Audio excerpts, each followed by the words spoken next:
Giving matters here at WUSA 9. Historic inflation and the rising cost of food, really everything seems like, continues to impact so many American families, including right here in the DMV. A Northern Virginia nonprofit is hoping to help by providing meals to families who need it most. Nicole D'Antonio joins us in studio with how they are making an impact. Good morning. Hey there, good morning to both of you, and they really are doing so much to help fill the need. Every single week, the organization Mobile Hope makes 11 different stops all across Northern Virginia.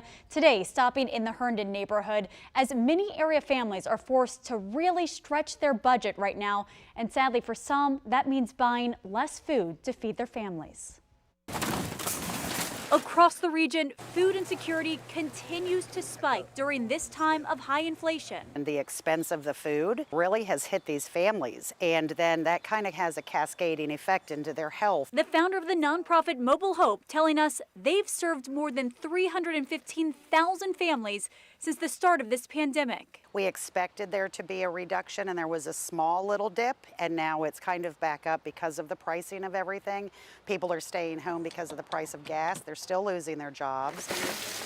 Every week, packing up their truck, showing up in neighborhoods, and provided much needed food, hygiene, and other household items. Food is very, very expensive, and produce especially. So what we try to do is work with our food partners and deliver fresh produce so that families can have that instead of just the boxed processed stuff. Across Fairfax County, new data from the county shows how the rising cost of food and gas prices continue to strain the bottom lines of many low-income families.